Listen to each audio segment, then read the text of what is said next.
मेरे सभी दोस्तों को मेरा नमस्कार, जय हिंद और सत श्री अकाल। दोस्तों, हमारा आज का वीडियो है मेसोपोटामिया की कला। कौन सा विषय है आज के वीडियो का? मेसोपोटामिया की कला, जिसे हमने राकेश गोस्वामी जी की पुस्तक पाश्चात्य कला का इतिहास से लिया है। ये video TGT, PGT, DSSB, KVS, NVS और अन्य बहुत सी प्रतियोगी परीक्षाओं के लिए भी बहुत महत्वपूर्ण है। दोस्तों, वीडियो देखने के साथ साथ इसे लाइक भी किया करें। मेसोपोटामिया की कला से पहला पॉइंट है, मेसोपोटामिया का यूनानी अर्थ है दो नदियों के बीच का प्रदेश। ये थोड़ा सा ध्यान देने योग्य है कि मेसोपोटामिया का अगर यूनानी अर्थ पूछा जाएगा या पूछ लिया जाए कि मेसोपोटामिया का यूनानी अर्थ क्या है, तो क्या आंसर होगा? दो नदियों के बीच के प्रदेश को मेसोपोटामिया कहा जाता है। किसमें? यूनानी अर्थ में। अगला पॉइंट है, दजला और फरात नदियों की घाटी में विकसित होने वाली सभ्यता मेसोपोटामिया सभ्यता है। मेसोपोटामिया की जो सभ्यता है वो दो नदियों के बीच में विकसित हुई या दो नदियों की घाटी में विकसित हुई। कौन कौन सी? दजला और फरात। किसके किसके? दजला और फरात नदियों के बीच में विकसित होने वाली सभ्यता मेसोपोटामिया की सभ्यता कहलाती है। यहां पर यह दूसरा प्रश्न हो गया। और तीसरा प्रश्न यह हो सकता है कि मेसोपोटामिया की सभ्यता किस सभ्यता के समकालीन थी? क्या प्रश्न है? मेसोपोटामिया की सभ्यता किस सभ्यता के समकालीन थी? तो जो मेसोपोटामिया की सभ्यता है वो सैंधव सभ्यता या सिंधु सभ्यता और मिस्र की सभ्यता के समकालीन। किसके समान? सिंधु घाटी की सभ्यता और मिस्र की सभ्यता के समकालीन थी। अगला है, शास्त्रीय यूनानी कला के पूर्व मेसोपोटामिया ही सर्वाधिक उन्नत कला केंद्र था। अब यह सिद्ध हो गया है कि पुराने बाइबल के कथानक तथा प्रलय की घटना के सत्ता के बीज यहीं से अंकुरित हुए। अब देखिए दोस्तों, 3 पॉइंट से कौन कौन से प्रश्न हो रहे हैं। पहला प्रश्न हुआ, मेसोपोटामिया का यूनानी अर्थ क्या है? तो मेसोपोटामिया का जो यूनानी अर्थ है वह है दो नदियों के बीच का प्रदेश। अगला, मेसोपोटामिया की सत्ता किस नदियों के बीच या किस नदियों के किनारे पली हुई? दूसरा प्रश्न।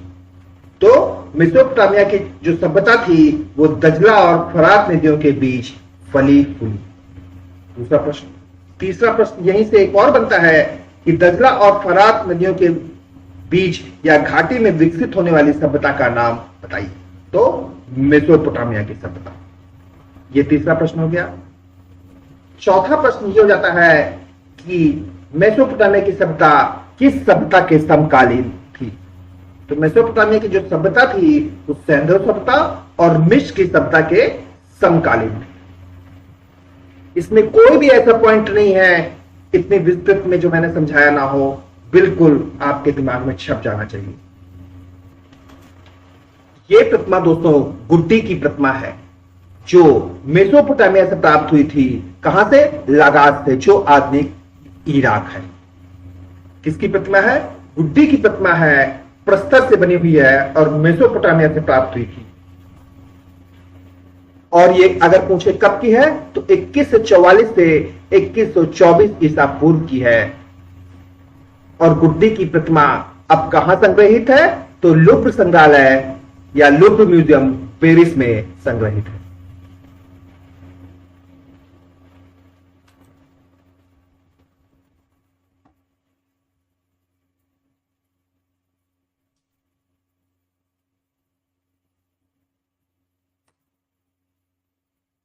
अगला पॉइंट है, मेसोपोटामिया वर्तमान में इराक है या मेसोपोटामिया का वर्तमान नाम इराक है।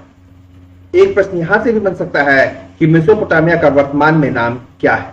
तो इराक है।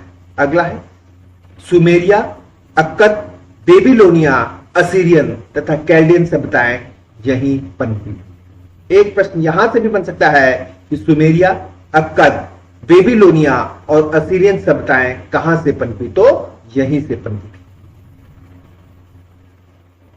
मेसोपोटामिया की सभ्यता में ही दोस्तों कुछ महत्वपूर्ण पॉइंट दिए हुए हैं।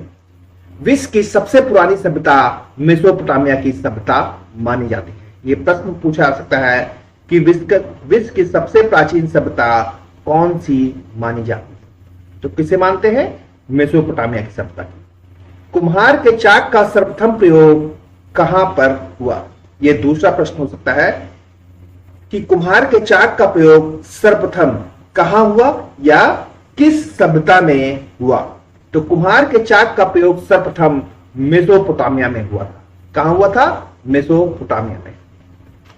अगला पॉइंट है, सबसे प्राचीन कांस्य युगीन सभ्यता किसे माना जाता है? यह तीसरा प्रश्न है मेसोपोटामिया की कला से ही कि सबसे प्राचीन कांस्य युगीन सभ्यता किसे मानी जाती है?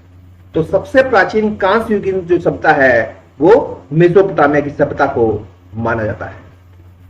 अगला पॉइंट है, मेसोपोटामिया के निवासी एक छोटी कील से गीली मिट्टी के फलकों पर अक्षर उकेरते थे, जिसे कहा जाता है कीलाक्षर लिपि या क्यूनिफॉर्म। क्या कहते हैं मेसोपोटामिया की लिपि को? तो कीलाक्षर लिपि। अगला है, सर्वप्रथम ब्रिटिश अफसर हेनरी रायसन ने मेसोपोटामिया की लिपि को पढ़ा या कीलाक्षर लिपि को पढ़ा। अगला है, शीशे का प्रयोग सर्वप्रथम मेसोपोटामिया में हुआ। एक प्रश्न और हो सकता है कि शीशे का सर्वप्रथम उपयोग कहां किया गया? तो मेसोपोटामिया में।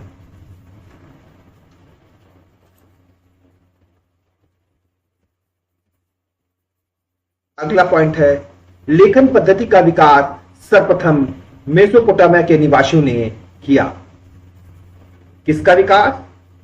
लेखन पद्धति का विकास सर्वप्रथम मेसोपोटामिया के निवासियों ने किया। अगला पॉइंट है, विश्व में वर्णमाला का प्रयोग सर्वप्रथम फिनिशिया में हुआ। एक नया पॉइंट आ गया कि विश्व में वर्णमाला का सर्वप्रथम प्रयोग कहां हुआ? तो फिनिशिया में।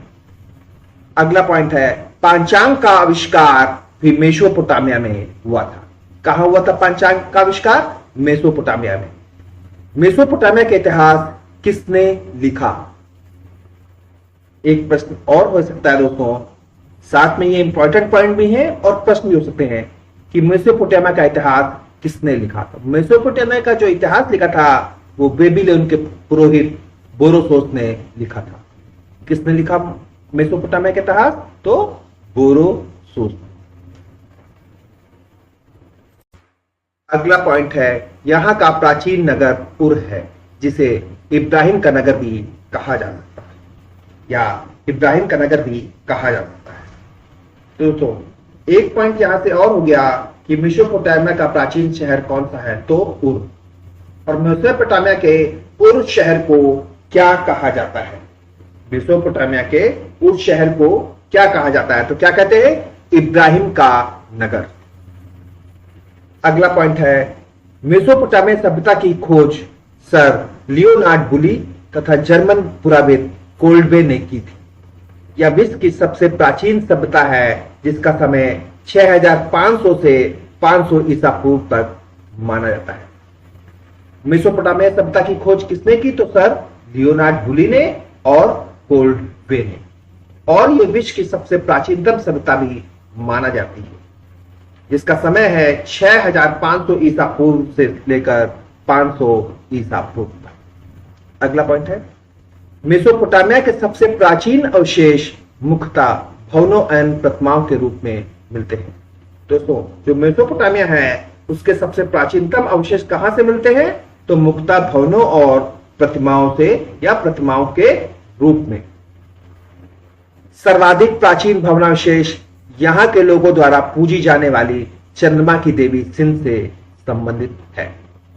एक प्रश्न और भी है कि मेसोपोटामिया के लोग किस देवी की पूजा करते थे? तो चंद्र की देवी की या चंद्रमा की देवी की। और अगर उसका नाम पूछे क्या था तो उसका नाम सिंध था। अगला प्रश्न है, यहां के वास्तु का प्राचीनतम उपलब्ध उदाहरण 5वीं शताब्दी ईसा पूर्व का एरुदु का मंदिर है। क्या उदाहरण है? एरुदु का मंदिर। अगला है, मेसोपोटामिया में कला के केंद्र पूजा ग्रह होते थे जिन्हें जिगृत के नाम से पुकारा जाता था।